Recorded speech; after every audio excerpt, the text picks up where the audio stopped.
what are we doing in the education system that's killing the very thing that we should be promoting, which is the love of learning? There were a lot of kids who loved lockdown learning. They loved being self-directed. They loved just getting on with it and designing their day. And then all of a sudden, after lockdowns, they were thrown back into a classroom where they didn't thrive. Why aren't we offering something else for these learners? While one of my number one values is hope, I don't actually have a lot of hope that the education system is going to change as a massive organisation soon, but it's going to need to.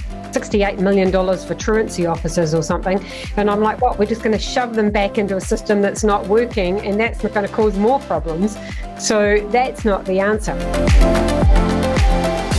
Haere mai from my heart place to your heart place, Karen, Heart Place Hospital podcast. Hi, I'm excited to be here.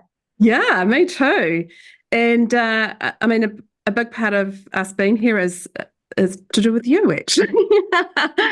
Yeah. So when I first had the idea land that I really wanted to create a platform for these pain to purpose stories for other change makers to see that it is possible, but also to share with our society that there are all these hope merchants out there creating. And I reached out to you, and you very kindly talked me through how to start creating a podcast, and it was very daunting. And then I just started, and now here I am. I think you might be number 24. So that's exciting. Well, you're a person that actually just gets off your butt and does it, because I tell a lot of people how to do stuff, but they don't do it. So kudos to you, Jackie, because many people don't actually get off and do it. Thank you. Yeah, I that is a bit of a superpower of mine. Once a seed's planted, I'm like, right, we're doing this. Yeah. So yeah, thanks for that. So I want to introduce you so that everyone understands your superpowers. So you're Karen Tui Boyes, and you're a champion for lifelong learning and on a mission to transform education globally. Yeehaw already. Described as an educational alchemist, a conscious creator, and a playful priestess. You turn research into practical strategies which positively impact teaching and learning. You're a multi-award-winning speaker, educator, businesswoman, and an expert in effective teaching, learning, study skills, motivation, and positive thinking. And you're the CEO of Spectrum Education, principal of Spectrum Online Academy, and the author of not one, not two, but 13 books. And you love empowering teachers, parents, and students, and you're the wife to one, cool, and the mother of two young adults. And hopefully today, through our rifting, we're going to talk about bolder leadership, lead, learn in life, and mastering your morning, mastering your day. Wow, we're going to be busy then. I think so. I think we're going to have to do this on steroids. Yes. I want to clarify that I love being married so much that I've had to only be married to one. I could probably be married to 16. I love being married. Oh, I love hearing that. Yeah. Say I'm married to one because there's temptations. Yeah. But one. Thank you for highlighting that. Yeah. So, how did you get to here, Karen? What's your journey been like? I guess a bit of speed dating. Well, let me tell you, I started this journey 30 years ago, so I must have been 3.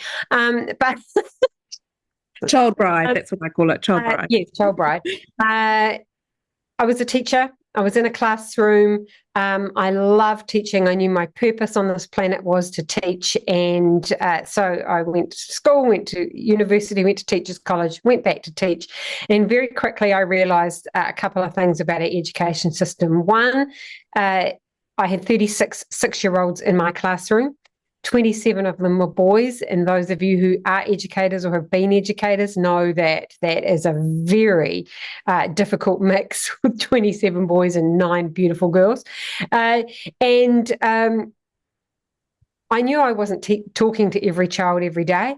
I knew I wasn't connecting with them because it was just sheer numbers. However, two other things I noticed. One, they came into school with that light in their eyes, that zest for learning, that energy, that excitement. And I started to see it die by ages 7 and 8. And I went, what are we doing in the education system that's killing the very thing that we should be promoting, which is the love of learning? So that was the first thing I saw. And the second thing I realized was I had been taught what to teach, but not how to teach. I had no clue about children's brains, about how they learned, about different ways to present information. So I left teaching that 30 years ago now, to be able to find out all that information and then teach others, because I realized that I had a bigger impact. I could work with my 36 children a year with the information I'd learned, or I could work with 36 schools, times that by 3, 4, 500, 600 kids and teachers. Then I've got a bigger impact. I love that. And that's bang on the kaupapa of Heart Place Hospital, healer, healer, care carers, and the ripple effect is just so much bigger and bolder and faster than if we are doing just one-on-ones or small groups. Yes. So yeah, I love that. And so what's I'm really curious. That's really like breaking glass ceilings. And as we know, as we break glass ceilings, we kind of cut ourselves the shards on the way through. What's it been like? Like what sort of reception have you had, and what sort of I'm speaking from my own experience, but I'm sure that you've had some roadblocks. So I'd love to hear about those. Well, it's interesting you say that, Jackie, because I'm not sure in the early days that I did. Mm-hmm. I was young, I was ambitious, I was very clear on my goal, and I'm eldest in my family, so have that leadership potential being the eldest. And I also, I was also the oldest in our community. I was always the mother hen. So, and so I don't know that there were any ceilings. I remember being at a meeting in Australia for the professional speakers for women only, and they were talking about the glass ceiling. And there was about 6 New Zealand women speakers in the room at the time, and they were talking about how do you break through this glass ceiling. And we looked at each other across the room and a bit of sign language, and we all went, and we all got up and left, because actually none of us believed that there is a glass ceiling. And so I wonder if it's a belief. Yes, there's always going to be challenges. There's always going to be difficulties. And but I grew up in the era of girls can do anything. So I also, growing up in New Zealand, even adulting in New Zealand, at one time, the top 6 jobs in this country were held by women. So I don't know that I consider there is a glass ceiling. I think we just keep pushing to our potential. Yes, people will get in the way. But then, do you know what? This is a funny story, but not funny. I was young, doing a presentation to school principals, and I had a mini skirt on and a little top and a little jacket, and I looked great. I was young. I could wear that kind of stuff. Do not wear the mini skirts anymore. And a principal looked me up and down, and he said, I could learn anything from you. So, yeah, it's like, oh, yuck. But yay. I've got his attention, and I'll use anything I can, any way I can to help that learning. So I'm not sure that there is a glass ceiling. Mm-hmm. Okay, I like hearing different perspectives. Thank you. Yeah. It's up here. Yeah.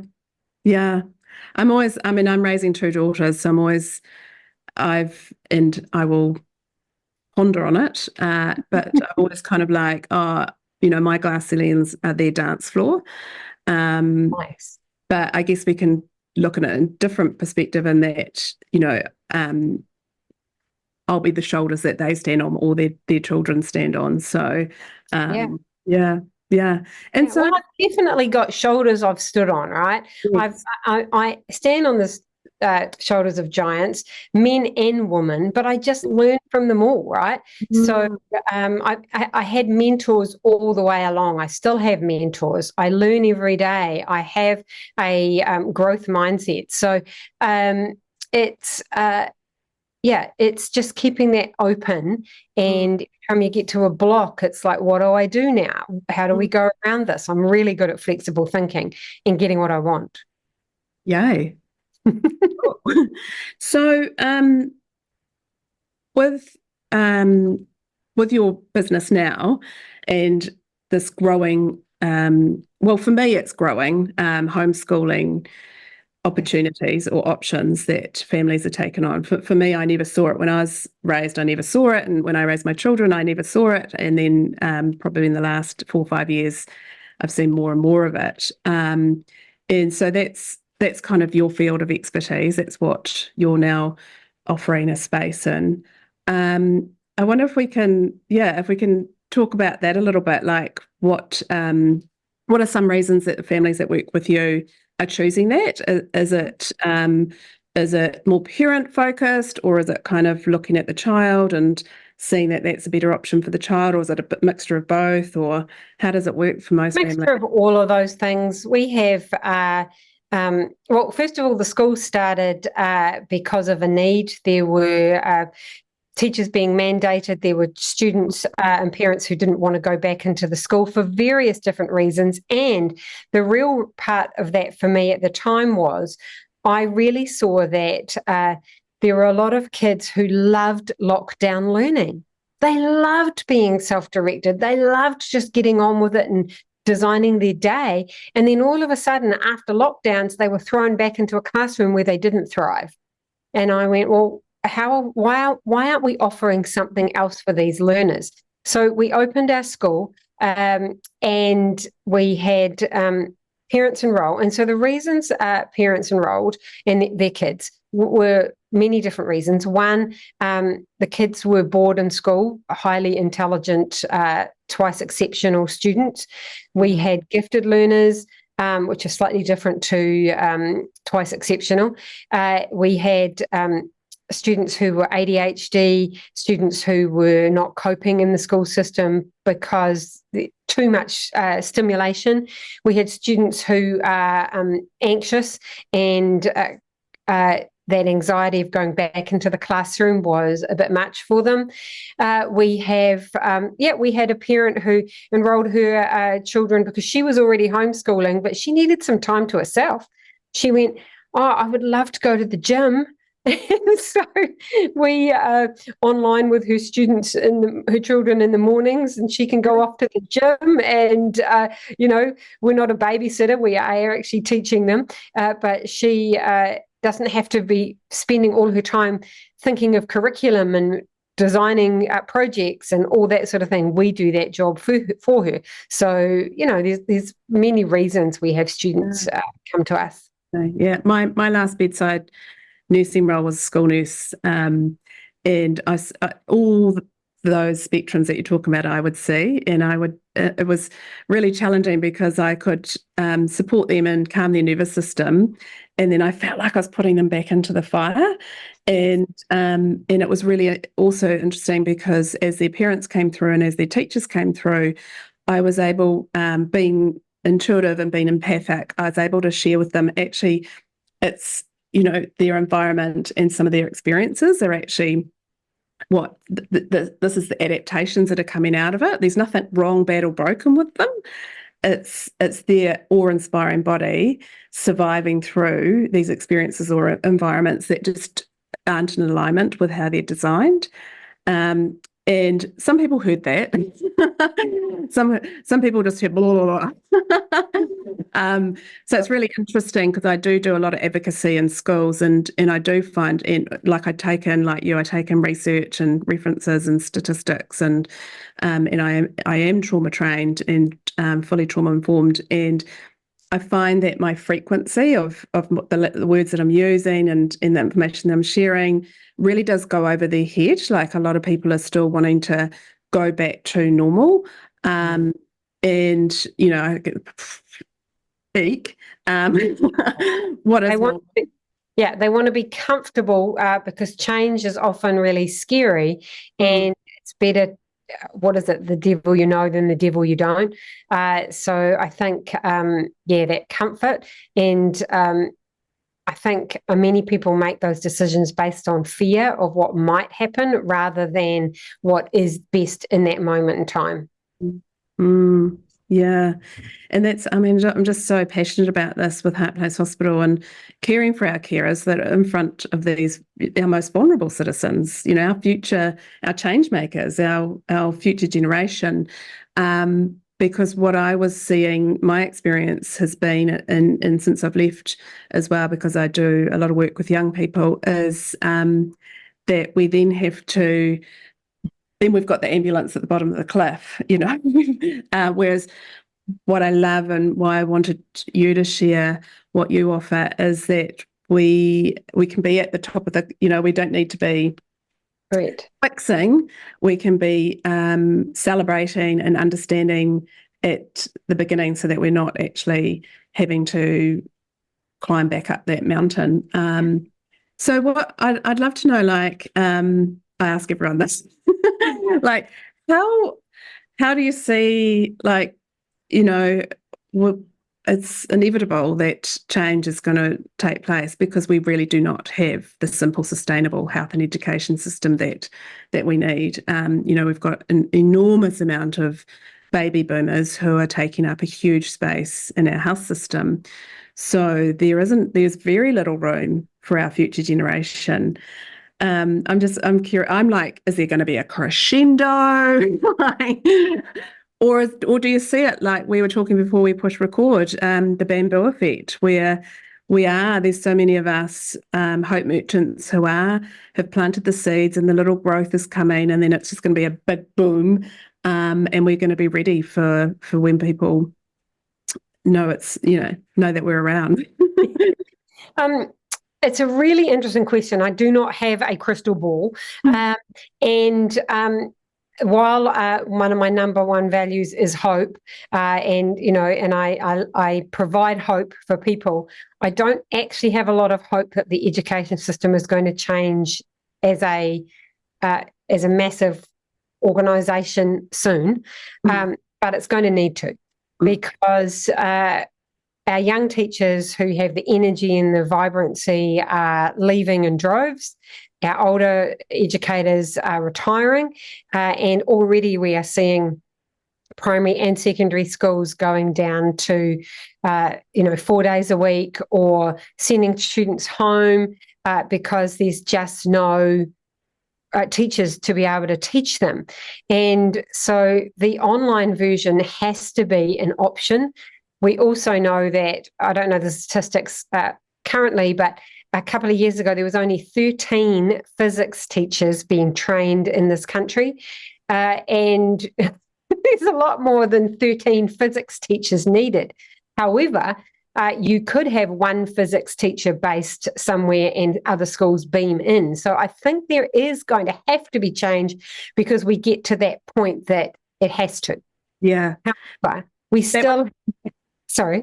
Oh, no, I was going to say that was a vision that I definitely had when I was at working in the school, and I would see these teachers doing, year 10 English, and they'd do the whole year and then they'd start all over again the following year. And I'd think, oh my God, how do they do that? Like, that's just, I just couldn't do it. And so I had this vision that, we did access our best teacher in whatever subject, and they created the curriculum, and then we had support teachers within the classroom if that's what you chose, so it was quite a hybrid vision. So if you best learnt in your own home environment, then you could still beam in and access the same curriculum and same information as your neighbours, as your friends, as your cousins.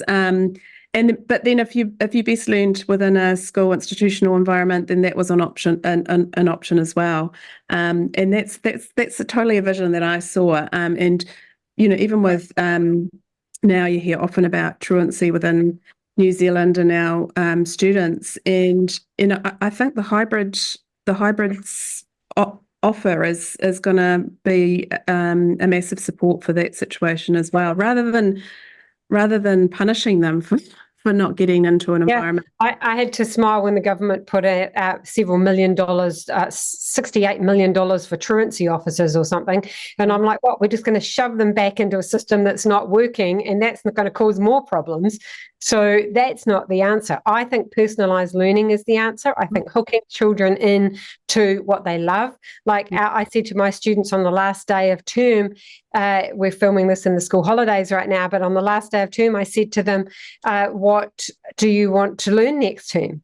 And they went, we want to do fitness. We want to do geography. We want to learn, and I'm like, good. So I can use the things that they're really interested in to teach many different things. And I will teach other things as well. But I want to know what's going to fire them up. And I also want to challenge them in realms that perhaps they wouldn't naturally go to. But so I think that when Jackie, when you and I were at school, we learnt just in case it was on the test. What the children nowadays want to do is just in time. It's like, quick, the test is tomorrow. What do I need to know? Yeah. And in a AI world that we're in now, in a technological world, you can do that. If you suddenly go, I want to learn to macrame, then you can just go online and learn. You don't have to wait for the night class. But if you're interested, you can just go and find out. So I've just started painting, and I've just decided I wanted to do mandala dot painting, and I just grab videos and I've been practicing, and I love it. And I don't have to wait for anybody else, but I'm self-driven. And I think that that's where education needs to go. But the challenge we have in New Zealand and many other countries is education is a political football, and therefore right now our teachers are stuck because the new government has come in and said the old government had a new curriculum and said they were just starting to implement that. This new government has said, get rid of it. We don't want it. We're going to write you a new one. And teachers are like, well, what do we do in the meantime? Do we implement the new one? The old new one, the new old one? I don't know which way around that is. Yeah. And they're in no man's land going, what do we do right now? And so one of my biggest wishes is that education was bipartisan. It had nothing to do with education, with politics. And the challenge is, of course, everyone has an opinion on education because everyone's been to school.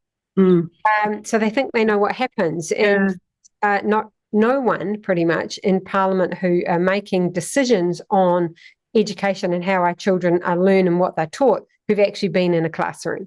So it's a challenging system. So to answer your original question, is it going to change soon? I would love to say I hope so, but I think we're going to have to get into a much bigger mess, and I think we're going to have to get to crisis mode before something does change. Yeah. And I guess it's us visionaries that like, look, we've got, we can see what the solution. Yeah. So it is pretty frustrating at times. A couple of things that you brought up. One, I remember when I was at school and I had my calculator in a maths test, and they would say, you can't take your calculator in because you won't have your calculator in your pocket. And I'm thinking now, now we know we do. And the same now with knowledge, right? Is that knowledge is in our pocket. And what I feel, this is my feeling, my knowing, is what is lacking is that creativity. So actually what to do with that knowledge and creating safe, soft sanctuaries that knowledge we can be creative with it. And I know, like, even just from my own daughters, and I've looked into all their kind of what their design is, human design, all those things. And one of them said to me once, I can't believe, I really thought when I was 3 that we would have hydrogen flying cars by now.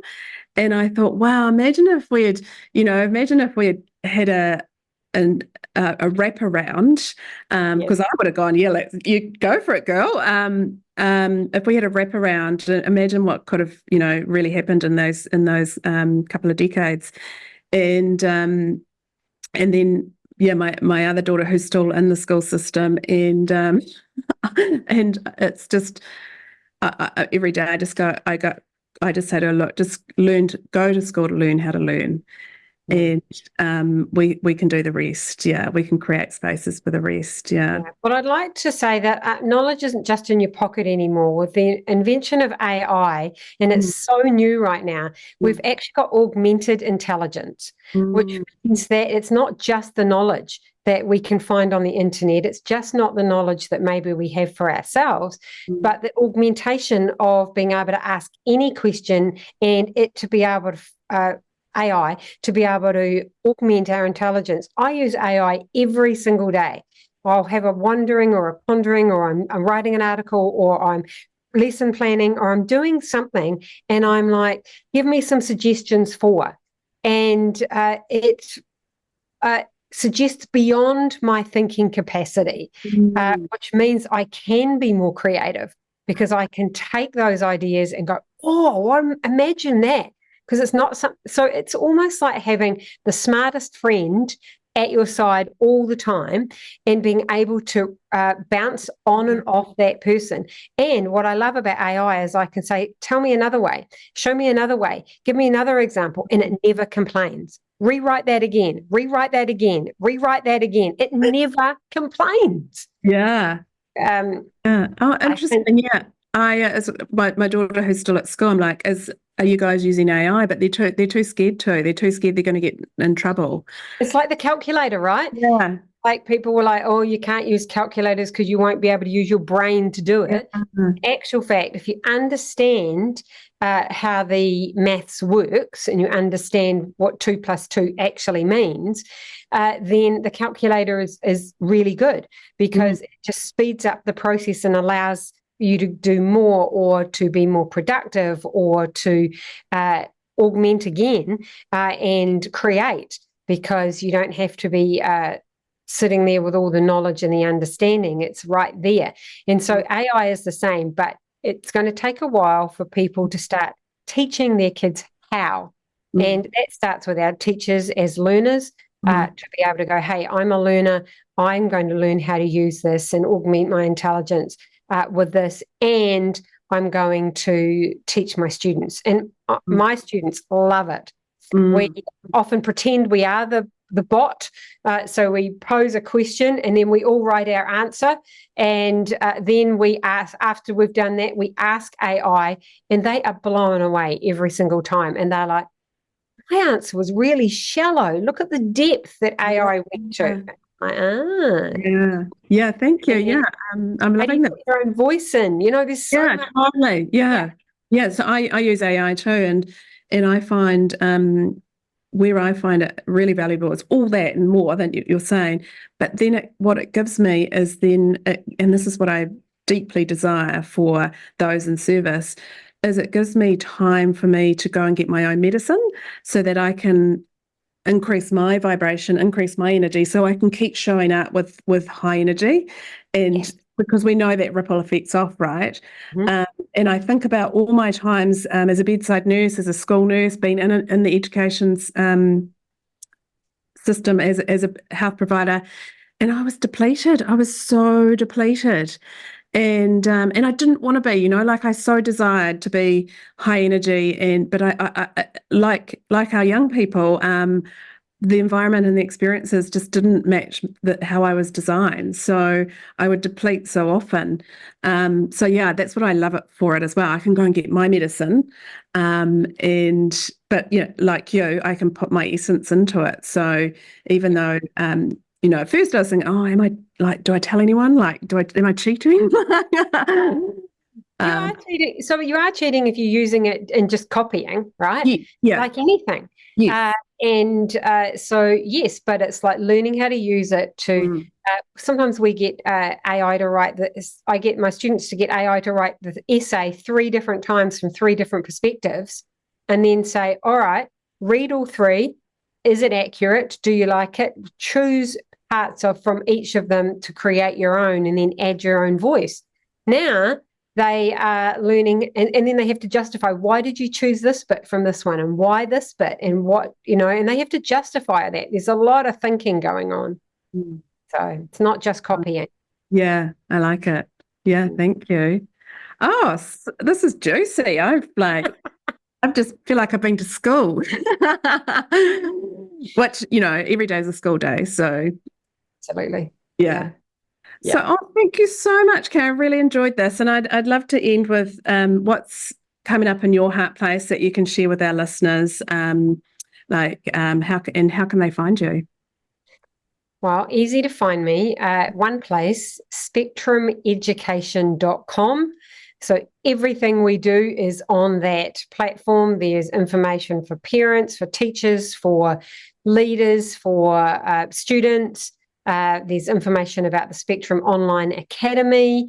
And that's what's really on my heart right now, Spectrum Online Academy, and encouraging more parents to offer that for their children, offer the ability for their children to learn to be self-directed, to learn to be stretched and in a learner mindset, growth mindset every day, to learn to